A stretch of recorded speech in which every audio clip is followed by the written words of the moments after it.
रामकृष्ण हरे. सज्जन हो, आज आपणाला मनुष्य व्यवहारात काय पाहतो, कशाला जास्त महत्त्व देतो याविषयी आजचा एक श्लोक आहे व्यवहार नीतीतला, अथवा त्याला लोकोक्ती असंही म्हणतात. ऐका श्लोक. वास प्रधानम खलु योग्यताया वास विहीनम विजहाति लक्ष्मी पीतांबरम वीक्ष ददौ तनुजाम दिगंबरम वीक्ष विषम पयोधिः. अर्थ: वास प्रधानम खलु योग्यतायाः. व्यवहारामध्ये योग्यतेसाठी काय महत्त्व आहे? लोक कोणाला महत्त्व देतात? तर सुभाषितकार असं म्हणतात, वास म्हणजे कपडे प्रधानम महत्त्वाचे आहेत, खलु योग्यतायाः. व्यवहारामध्ये जर आपली योग्यता वाढवायची असेल, लोकावर जर प्रभाव पाडवायचा असेल, तर कपडे चांगले पाहिजे. भरजरी भारदस्त किमतीचे कपडे असले की त्याचा प्रभाव लोकावर पडतो, असं सुभाषितकाराचं म्हणणं आहे. वास प्रधानम मुख्य, खलु खरोखर, योग्यतायाः योग्यतेसाठी, वास विहीनम विजहाति लक्ष्मी. ज्याचे कपडे चांगले नाहीत त्याला लोक तर कमी मानतातच, त्याचा प्रभाव फार लोकांवर पडत नाही. तो गबाळ्या आहे असं समजतात. मग तो किती धनवान असू दे आणि किती चांगुलपणाचे सगळे गुण त्याच्यामध्ये असू दे, आणि जर कपडे चांगले नसतील तर सुभाषितकाराचं म्हणणं असं आहे की त्याला लोक तर नाकारतातच, पण विजहाति लक्ष्मी, लक्ष्मी ही विजहाति, त्याचा त्याग करते. त्याला उदाहरण फार छान दिलं आहे बघा. पीतांबरम ईक्ष ददौ तनुजाम दिगंबरम वीक्ष विषम पयोधिः. जेव्हा समुद्र मंथन झालं, देव आणि राक्षस दोघे मिळून समुद्र मंथन केलं आणि समुद्रातून जे 14 रत्न निघाले त्यामध्ये लक्ष्मी निघाली, 14 रत्नापैकी एक. आणि मग ती सगळ्यांना हवीशी वाटत होती. सौंदर्याच्या दृष्टीने तिचं ते लक्ष्मीच ती प्रत्यक्ष. आणि मग सर्वांनी मागणी केली की समुद्राला, कारण समुद्राच्या पोटातून निघाले ना ते, मग तिचा बाप समुद्राला म्हणले, हे लक्ष्मी आम्हाला द्या. राक्षसांची मागणी झाली, देवांची मागणी झाली. मग समुद्राने ठरवलं की मुलगी माझी आहे, मी ज्याला देईल ते माझा हक्क आहे आणि तो त्याने स्वीकारायचा आहे. तो स्वीकारणं नाकारणं त्याचा हक्क आहे, पण कोणाला द्यायचं हा माझा हक्क आहे. ठीक आहे. आणि मग स्वयंवरासारखा तो विषय ठरला. आणि मग त्याने सर्वांना पाहिलं की आपली मुलगी कोणाला द्यायची. तर इथे सुभाषितकार असं म्हणतात, पीतांबरम वीक्ष ददौ तनुजाम. तनुजाम, तनोः जायते इति तनुजाम. जी शरीरातून निर्माण होते, पोटातून निर्माण होते, म्हणजे समुद्राच्या पोटातून निर्माण झाली म्हणून ती तनुजा. तर समुद्राने ज्याचा पीतांबर आणि कपडे चांगले आहे, शृंगार मंडित भगवान विष्णूचं ते जरदरी कपडे आणि ते लखलखी सगळं सौंदर्य पाहिलं. आणि त्या समुद्राने आपली कन्या म्हणजे लक्ष्मी पीतांबरम वीक्ष, पीतांबराकडे पाहून, ददौ तनुजाम, आपली मुलगी त्याला देऊन टाकली. आणि मग देवाचे देव महादेव ते म्हटले, अरे माझ्याकडे बघा ना, मला तर काहीतरी द्यायला पाहिजे ना 14 रत्नापैकी. तर सुभाषितकार म्हणतात, त्याचं ते राहणीमान पाहून, भस्म ओटे रुंडमाळा असं ते व्याघ्रांबर, मनुष्यमुंडांच्या माळा, आणि हे सगळं असं रूप पाहून त्याला काय दिलं समुद्राने, कारण त्याच्याच पोटातून निघाले हे रत्न होते ना. तर सुभाषितकार म्हणतात, दिगंबरम वीक्ष विषम पयोधिही पयोधिही दिगंबरम वीक्ष विषम ददौ. तर भगवान महादेवाला विष हे जे रत्न आहे ते दिलं आणि मग आता काय नाईलाज झाला. त्याने बे ते प्राशन केलं जगाचा नाश होऊ नये म्हणून. आणि मग लवधवते विक्राळा ब्रह्मांडे माळा विषे कंठ निळा त्रिनेत्री ज्वाळा. विषे कंठ निळा, विष प्राशन केल्यावर कंठ निळा झाला त्या विषाने. आरती आपण मी आत्तापर्यंत जी आरती ऐकली तर विषे कंठ निळा असा शब्द न घालता विषाच्या ऐवजी दुसरंच काहीतरी शब्द वापरून लोक ती आरती म्हणतात. तेव्हा त्या विषामुळे भगवान शंकराचा कंठ निळा झाला आणि जगाचं ते, कारण विष सगळ्या जगाला दाहक झालं असतं तर भगवान शंकराने ठीक आहे विष प्राशन केलं आणि ते पचवलं पण. तेव्हा सांगायचा मुद्दा असा की मनुष्य व्यवहारामध्ये काय पाहतो, माणसावर कशाचा प्रभाव पडतो. सुभाषितकाराचं म्हणणं असं आहे की कपड्याचा प्रभाव, उंची कपडे असले की त्याचा प्रभाव पडतो. साधू संतांनी खूप त्याच्यावर अभंग लिहिले. चोखा डोंगा परी भावनो हे डोंगा काय भुललासे वरले या रंगा काय भुललासे. वरले या रंगा, वरल्या रंगाला कशाला भुलता असं संतांनी त्याच्यावर टिप्पणी केलेली आहे.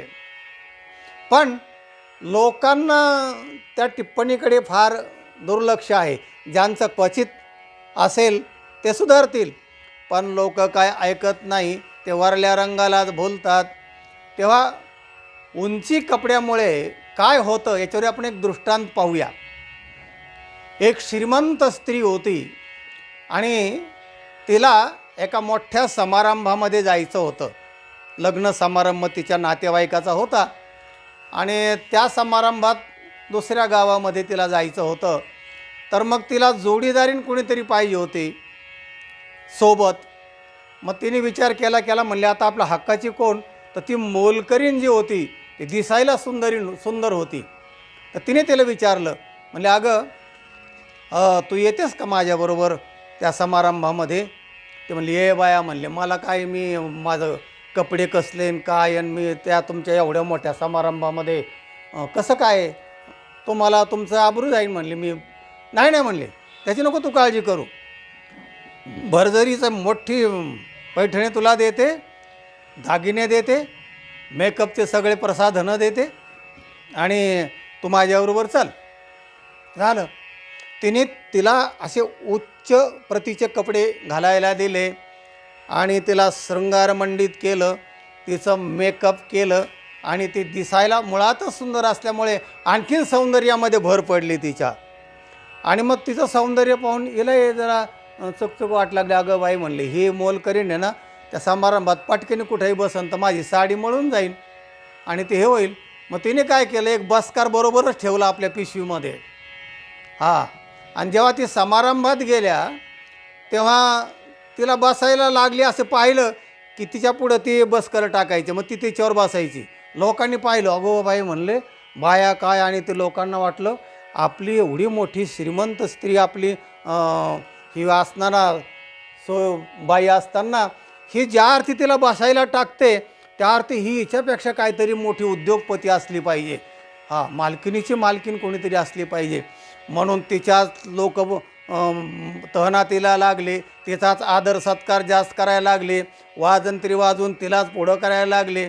सांगायचा मुद्दा असा की लोकांनी काय पाहिलं, खरी बाई दुसरीकडेच राहिली, पण तिचं सौंदर्य आणि तिचे कपडे भरजरीन ते सगळं पाहून आणि सौंदर्य तिचं मुळातलंच असल्यानं त्या अधिक खुलून झालं. आणि मग कपडे पाहून त्या बाईला लोक तिचा आदर सत्कार करायला लागले आणि ह्या बाईचा आणखीन ते टाकल्यामुळं तिच्या लोकांना आणखीन जास्त भ्रम वाढला.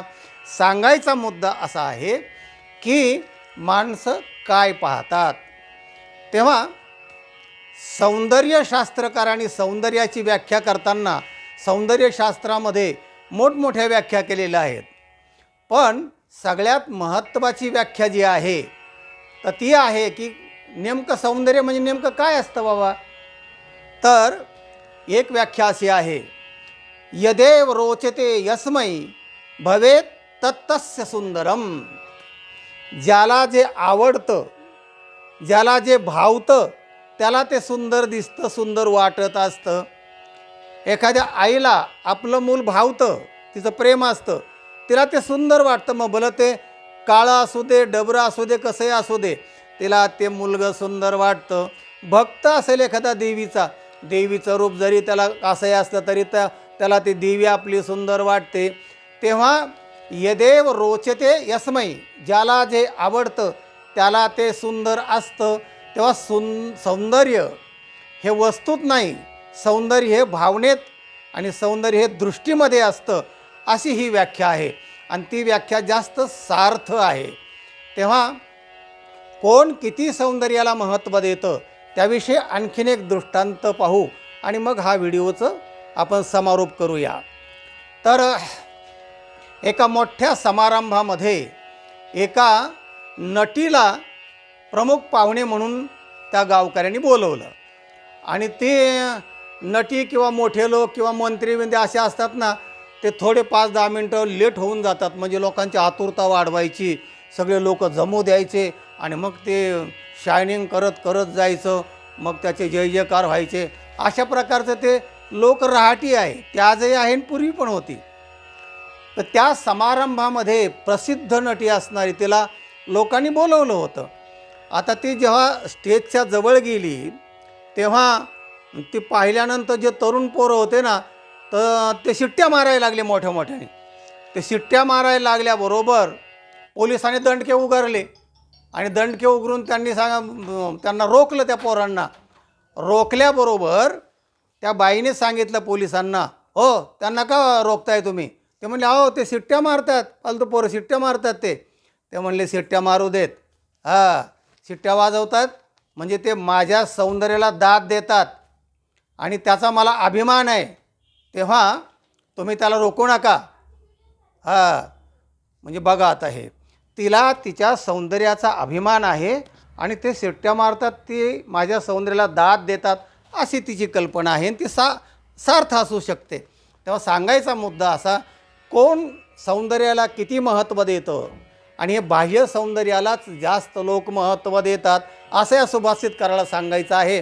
त्याचं थोडं विश्लेषण आपण जास्त केलेलं आहे, कारण आम्ही भाष्यकार आहोत. त्याच्यावर थोडं भाष्य करणं हे आमचं काम आहे. नुसतं सुभाषित आणि त्याचा अर्थ तर लिहिलेलाच असतो. पण सुभाषितकार हा काय सांगतो ते पटवणं, दृष्टांत देणं आणि त्या दृष्टांताने मग तात्पर्य सांगणं हे भाष्यकाराचं काम असतं. तेव्हा प्रत्येकाने ठरवा की बाह्य सौंदर्याला किती महत्त्व द्यायचं हे ज्याने त्याने ठरवायचं आहे. पण सुभाषितकाराचं मत आणि आपण व्यवहारात पाहतो हे मात्र बरोबर आहे. वासप्रधानं खलु योग्यतायाः वासविहीनं विजहाति लक्ष्मीः. पीतांबरं वीक्ष ददौ तनुजां दिगंबरं वीक्ष विषम पयोधिः. हा व्हिडिओ इतरांना पाठवा, लाईक करा, चॅनलला सबस्क्राईब करा. रामकृष्ण हरी.